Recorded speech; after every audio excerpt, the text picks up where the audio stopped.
Hello everyone. So today we'll be talking about microorganisms and us. In the first video we discussed about what is microorganisms and we cannot see them through our naked eyes and we should always use a compound microscope to access them.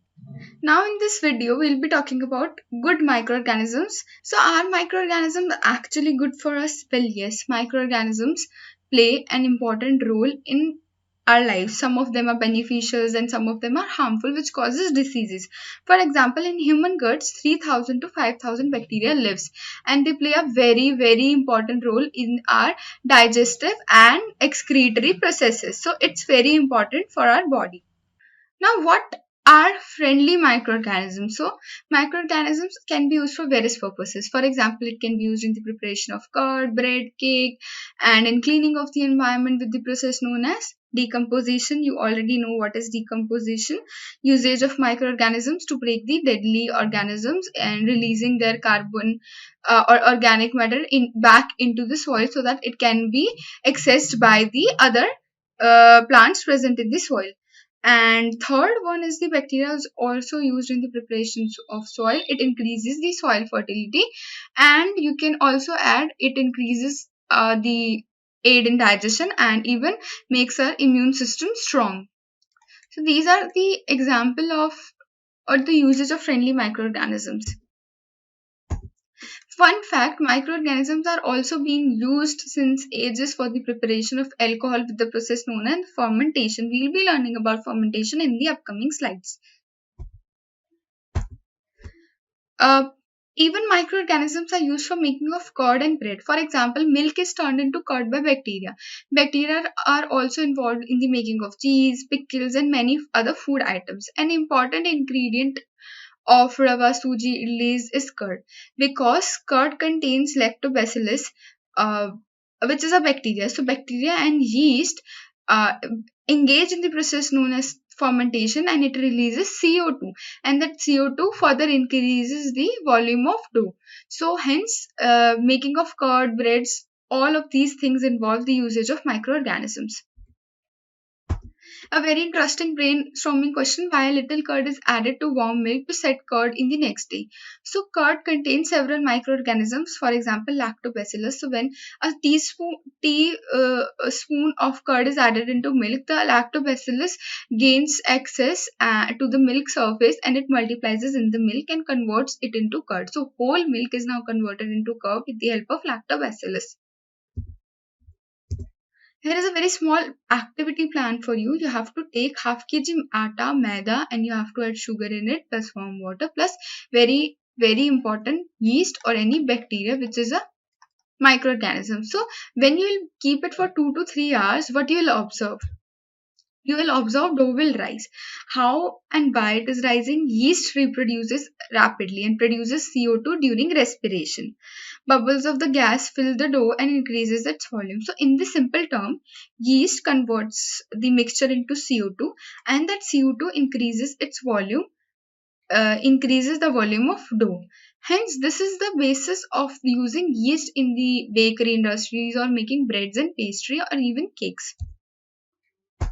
Till now we discussed about the daily usage of microorganism. We'll be discussing about commercial use of microorganism. For example, it is used in the preparation of alcohol, wine, acetic acid, for example vinegar. Yeast is also used for commercial production of alcohol, wine. For this purpose, yeast is grown in natural sugar in the grains like barley, wheat, rice, sugar. So you can see this is a silo, and here you have to cut. This is a misprint. It's not year, it's yeast. So yeast converts sugar into CO2 and alcohol. So it's a very simple process. Sugar plus yeast in the absence of O2 gets converted into alcohol and CO2. So this process is called fermentation. It's in the next slide. So let's move ahead. And here is another activities, which is a formation of alcohol. So you have to take 500 ml beaker, you have to fill it with water, and you have to add 2 to 3 teaspoons of sugar. And very important, you have to add yeast.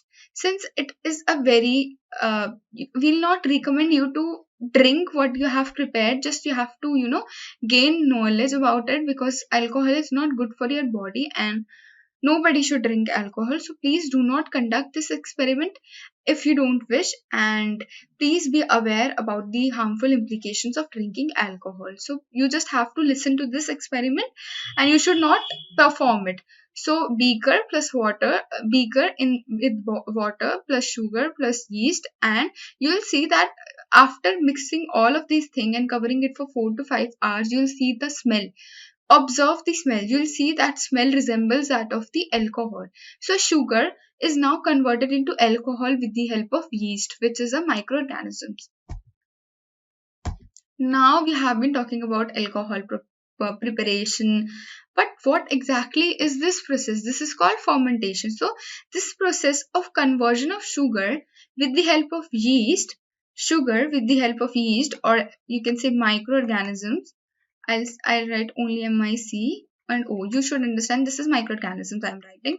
So in the presence of microorganism, but in the absence of oxygens, because it is an anaerobic process or pathway. So it gets converted into CO2 plus alcohol. Who discovered this technique? It was discovered by Louis Pasteur. Now, what are the medicinal use of microorganisms? Whenever we fall ill, doctor may give us medicines in the form of antibiotics tablets. So, if this is a tablet, you can see it's a medicine and it is used to kill the harmful microorganisms which enters our body. So, medicine in this case, it is Penicillin microorganism is added into it, or E. coli.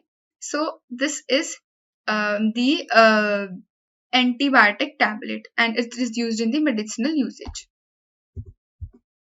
What exactly is antibiotics? Antibiotics is medicines which kill or stop the growth of disease causing microorganisms. For example, streptomycin, tetracycline, erythromycin are some example of antibiotics. And antibiotics are manufactured by growing specific microorganisms for a variety of diseases. So what is antibiotics? It's a medicine which kills or stop the growth of disease causing microbes. Now, discovery of penicillin. Penicillin is an infection. So, antibiotics were discovered by the discovery of penicillin. In 1929, Alexander Fleming was working on a culture. He was working on his culture in which he grew the bacteria. So, he observed that one day his culture was having a green mold. You can see these green molds. And later he observed that this mold is inhibiting the growth of his bacteria which he wanted to grow. So now he realized that the other microorganisms is inhibiting the growth of the microorganism which he desires to grow. So that is how penicillin, in fact, it also killed many of the bacteria. From this mold, penicillin was prepared. So from this green mold, penicillin was discovered. So I hope you now remember what are antibiotics, what is penicillin, and how it was discovered. So did you know even antibiotics are given to our animals in the feed of livestock or poultry to check that they do not get any microbial infections. They are also used to control plant diseases. So antibiotics are not only used by humans but also in the plants and even in the animals. But antibiotics are not effective against cold or flu because these are called by viruses. So viruses have a very strange property which is mutation. So virus mutates and it changes the genetic code one by one, and every single time there is a scope of mutations, it changes. So antibiotics are not effective against cold or flu as these are caused by viruses. A very important note which should remember that antibiotics should not be taken without consulting your doctor, because it can lead to very unnecessary killing of beneficial bacteria as well, and it can even cause very harmful implications over your body. So it's important to consult a doctor before taking any sort of medicines. What are antibodies? So antibodies are your body cells, and whenever any foreign antigen enters into your body releases antibodies to fight the invader. But that if that invader again tries to enter your body, then there is no need to generate antibodies. For example, if there is an antigen A, it tries to enter your body will generate antibodies. But even again, if this A antigen tries to enter the body, but this time your body already remembers it, and it will memorize the structure that, oh, this has already visited us, and it will eventually kill it. Now, how does vaccine work? So vaccines, it contains dead and weakened microbes. So it is vaccine contains, very important point, dead or weakened microbes. If dead or weakened microbes are introduced in a healthy body, the body fights and kill the invading bacteria by producing antibodies. So vaccines contain any dead or weakened microbes, and if any dead microbes if any invading bacteria enters your body, it will release antibodies. So antibodies remain in the body, and we are protected from the disease causing microbes forever because of the memorization. This is how a vaccine works. So very important point is vaccines contain deadly or weakened microbes. So, and if any foreign particle enters your body, it produces antibodies. So we have been using vaccines against several diseases. For example, coronavirus. We have discovered a vaccine for coronavirus now, and even for smallpox, hepatitis, and several other diseases. So why are children or infants given vaccination? Because children have a very weak immune system, and to increase the efficiency of their immune system, we give them vaccines so that their body generates memory response.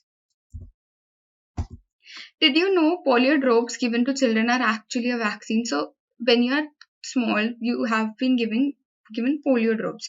So polio drops are given against a virus, which is a smallpox virus. So who discovered this polio vaccine? It was discovered by Edward Jenner. So who discovered the polio drop vaccine? It was discovered by Edward Jenner. Now, very interesting other example of our microorganism, it increases the soil fertility. So some bacteria are able to fix nitrogen from the atmosphere. For example, rhizobium bacteria, it fixes the nitrogen in the leguminous plants, and by fixing nitrogen, it is increasing the macronutrient content of the soil. Hence, this if macronutrients are increased, the fertility of soil will increase. And microorganisms cleans the environment with the help of decomposition. So in the process of decomposition, microorganism decomposes the dead organic waste of plants, animals, and converts them into simpler substances, and that can be absorbed by soil and later can be used by the other plants and animals in the form of nutrients, and hence they clean the environment. Now, a very interesting activity plan for you. You have to take two pots, A, B, and in the A pot, you have to fill all of the kitchen waste, and in the B pot, you have to fill all of the polythene bags or plastic waste. What you'll observe is, so since our A pot contains biodegradable substances which get very decomposed very easily, and B contains non-biodegradable substances. So you will see after the month of 3 to 4 after the period of 3 to 4 months, the pot A which contained the kitchen waste is now gone, and it is converted into soil or manure because of the process known as decomposition. So this was the end of our video, and in the next video we'll be learning about harmful microorganisms. So till now we discussed about the microorganisms and friendly microorganisms. So see you in the next video.